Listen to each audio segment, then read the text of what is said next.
का कहना है कि बीजेपी बदनवानी के खात्मे के लिए काम कर रही है, जबकि कांग्रेस के अहद में कालाबाजारी और बदनवानी का ही राज था। वहीं कांग्रेस तर्जमान भूपेंद्र गुप्ता ने बीजेपी पर जवाबी हमला करते हुए बदनवानी को लेकर सरकार को आईना दिखाया।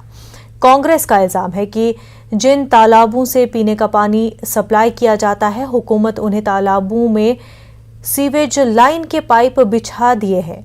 बदनवानी को लेकर दोनों पार्टियों के लीडरान क्या कुछ कहते हैं, आप भी सुनिए। सरकार में हम भ्रष्टाचार को लेकर जीरो टॉलरेंस पर काम कर रहे हैं। कांग्रेस की सरकार के समय भ्रष्टाचार आकंठ था, कालाबाजारियों का राज था। आज जो भी घोटाले घपड़े पकड़े जा रहे हैं वो कांग्रेस के समय से हमने तो उनको उजागर करने का काम किया है।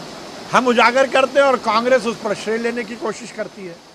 भारतीय जनता पार्टी जिस तरह से पूरे प्रदेश में कुशासन, लूटखोरी और अन्य साधनों के कारण इस प्रदेश को लूट रही है, उसमें सागर के लाखा बंजारा की जो विरासत है, ये तालाब सबसे बड़ा उदाहरण है। हालात इतने बदतर हैं कि प्रशासन ने तालाब के अंदर ही सीवरेज की लाइन डाल दी और पूरे जो है मध्य प्रदेश की शासन व्यवस्था खामोश है। ये बड़ा कांड है। जो यहाँ की सफाई करने के लिए डीसिल्टिंग का जो काम था, आज आप तालाब की तस्वीरें देखें, ज्यों की त्यों यथास्थिति है। पानी खाली करके पूरी जो है एक्वेटिक लाइफ समाप्त कर दी गई है और फिर से तालाब भरने की अवस्था में ज्यों की त्यों स्थिति यहाँ पर रहने वाली है। हाई कोर्ट के आदेश, एनजीटी के आदेश और सारे आदेशों के ऊपर ये प्रशासन बैठा हुआ है। ना जांच कमेटी जो बनाई गई थी उसकी जांच रिपोर्ट आई और ना जो है अन्य कोई कार्य यहाँ पर किए गए। ये भ्रष्टाचार का एक बड़ा नमूना है, इसकी व्यापक जांच होनी चाहिए। नुमाइंदे मेहताब आलम इस वक्त हमारे साथ जुड़ चुके हैं। मेहताब, कांग्रेस और बीजेपी के दरमियान मध्य प्रदेश में आए दिन सियासत जारी रहती है, एक दूसरे पर इल्ज़ाम लगाती ही है ये पार्टियां, और अब बदनवानी का मामला भी उठाकर एक दूसरे को बेहतर और दूसरे को बदनवान करार दे रही है। मुनज़्ज़ा, यहाँ पर बात यह समझने की ज़रूरत है, अगर बदनवानी किसी की भी ज़माने में हुई है तो बदनवानी बदनवानी होती है। बदनवानी को या गंदगी को मखमल का लुबादा उड़ाने से वो पाक साफ नहीं हो जाएगी। यहाँ पे पार्टियां के जरिए तो ये इल्ज़ाम लगाया जाता है कि साहब का पार्टी में ऐसा हुआ था। तो सवाल यह है कि अगर आपकी हुकूमत आई है तो बुनियादी के खात्मे के लिए आप क्या कर रहे हैं? अगर अपोजिशन ने किसी मामले को उठाया है तो बजाय इसके कि उस पर सियासत की जाए कि कांग्रेस के ज़माने में ऐसा हुआ था या कांग्रेस ये कहे कि बीजेपी के ज़माने में ऐसा हुआ था, हुकूमतों को वहाँ पर संजीदगी से गौर करते हुए उसकी तहकीक करवानी चाहिए ताकि वो तमाम लोग जो इस बदनवानी में मुलव्वस हैं उनके खिलाफ कार्रवाई की जाए और वो लोग जो बदनवानी को फ़रोग दे रहे हैं, जो इस तरह के सिस्टम को ख़राब कर रहे हैं, उनके खिलाफ सख्त कार्रवाई की जाए। लेकिन जब एक दूसरे पर सियासत इल्ज़ाम तराशी होगी तो ऐसे लोगों को एक मौका मिलता है और बदनवानी को अलग अलग तरीके से अंजाम देने लगते हैं। तो मध्य प्रदेश में यही सब कुछ हो रहा है। 15 महीने की कमलनाथ हुकूमत में बीजेपी को टारगेट करके काम किया गया और इस वक्त जो शिवराज सिंह की हुकूमत जो दोबारा आई है उसमें भी यही सब कुछ किया जा रहा है और हमें देख रहे हैं कि दोनों पार्टियां एक दूसरे पर सिर्फ इल्ज़ाम की सियासत कर रही हैं। बिल्कुल मेहताब, और तालाबों का मामला जो उठाया गया है उसको लेकर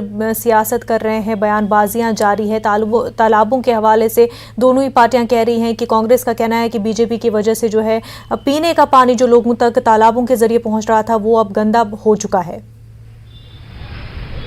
मुनज़्ज़ा, मैं भोपाल की बात करूं, भोपाल में छोटे बड़ी 19 झीलें हैं या सागर के जो है झील की बात करें, तमाम जगहों पर हुकूमत का कहना है कि उसने प्रोजेक्ट बना के काम किया।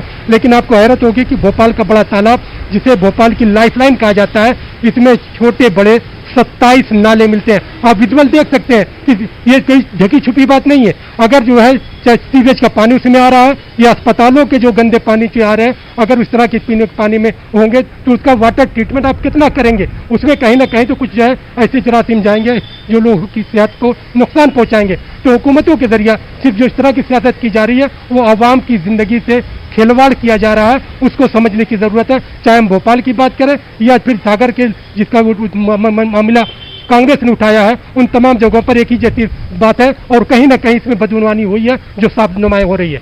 मुनज़्ज़ा। बिल्कुल मेहताब, और यहाँ पर साफ तौर पर हम देख रहे हैं कि ये जो पैटर्न है, कोई भी मुद्दा रहा हो, कोरोना का, वैक्सीनेशन का या फिर अब बदनवानी का मामला उठा है, तो बीजेपी जब कांग्रेस मुद्दा उठाती है कि इस तरह की परेशानी है, तो बीजेपी पिछले सालों को लेकर आ जाती है और पिछले साल गिनवाना शुरू कर दिए है। वहीं कांग्रेस भी जो है वो इस गढ़ से सामने नहीं आती कि आवाम को फायदा हो, बल्कि सिर्फ नुक्ताचीनी करती रहती है, और अपने दौर में भी जब वो थे उस वक्त भी किसी तरह का काम हुआ नहीं था।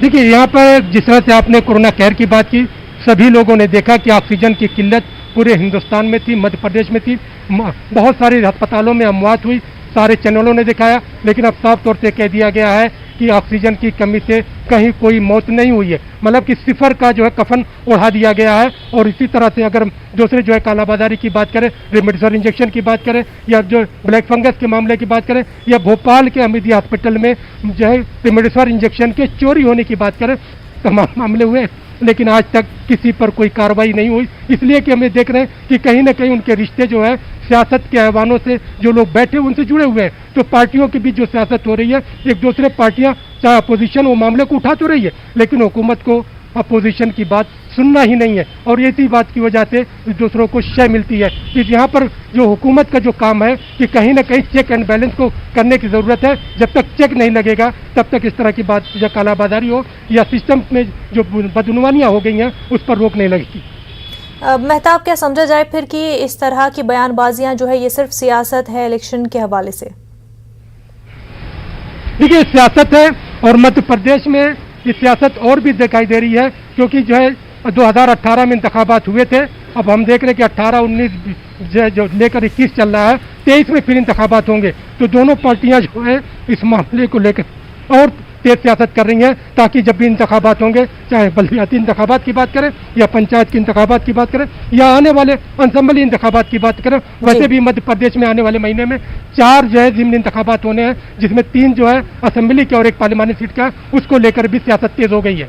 बिल्कुल, सियासत काफ़ी तेज़ है, और मध्य प्रदेश में हम काफ़ी वक्त से इस तरह की सियासत देख रहे हैं जहां पर सिर्फ बयानबाजियां ही हो रही है।